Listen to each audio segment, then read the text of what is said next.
My name is Arka Mukhopadhyay, and I am a student of final year of dairy technology in West Bengal University of Animal and Fishery Sciences. So, the COP30, which is held as an Amazonian awakening in Belém, marked a pivotal shift where global leaders finally recognized nature as a partner, elevated youth from protesters to active solution builders. Through initiatives such as Global Mutirao, the younger generation is now driving practical innovations to bridge the last mile between climate awareness and concrete action. This brings me to my home ground, West Bengal, and my specific domain, dairy technology. In Bengal, we face a crisis that directly threatens the COP30, like methane emissions. Livestock is a significant contributor to enteric methane, greenhouse gas 80 times more potent than CO2 in the short term. Heat stress. As temperatures rise, our crossbred cattle suffer from heat stress, causing milk yields to plummet and increasing disease. Economic migration. Rural youth are fleeing villages because traditional dairy farming is seen as dirty, unprofitable work, leading to urban overcrowding. So my solution, the pro-bio-circular dairy model. My proposal, that I'm currently pivoting as my part of the final year project, is the Bengal Eco Dairy Hub. It is an intervention designed to enable dairy farming climate, climate smart and youth causing stress over three pillars. My rule one is probiotic intervention for methane reduction that take.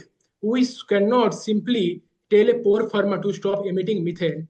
We must give them a tool that pays. I promise the introduction of a low-cost indigenous probiotic supplement containing strains Lactobacillus plantarum, Saccharomyces cerevisiae. So how it works? So it mainly works on the three principles. When added to cattle food, these problems shift the rumen fermentation pathway. They utilize the hydrogen in the cow's stomach to produce propionate energy instead of methane. The result, we reduce enteric methane emissions up to 20%, while simultaneously increasing milk yield up to 10 to 15% of better digestion. It aligns climate goals with farmers' profit. Now, the organic closed loop system, we often view cow dung as waste. In my mind model, cow dung is a primary asset. If every dairy unit is coupled with a micro biogas plant, a vermicompost unit, the biogas powers the farm's chilling units, solving the electricity. The slurry from the biogas plant is converted into liquid gold, premium organic fertilizer. We can also use the fertilizer to grow azolla and hydroponic fodder. This eliminates the needs for chemical fertilizer, restoring the soil health. Gangetic Delta, who has been managed by the chemical overuse. And part three is entrepreneurship.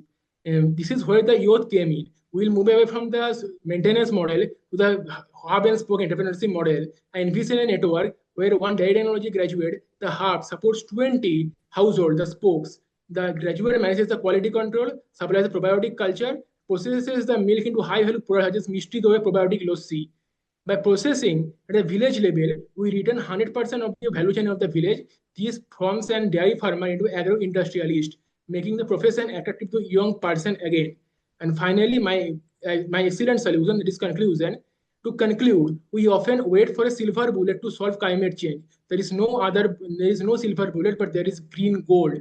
The solution proposes that the pro-bio circular dairy model, excellent initiative, and it's stable. It does not require billions of foreign aid. It requires knowledge transfer. We can implement in just one district of West Bengal. We can prevent tons of carbon equivalent emissions. We generate acres of cell, and we report hundreds of jobs. My commitment to COP is that now I will not just graduate with a degree, I will graduate with a vision. So let us stop looking at the sky for rain and start looking at the soil and struggle for solutions. Thank you.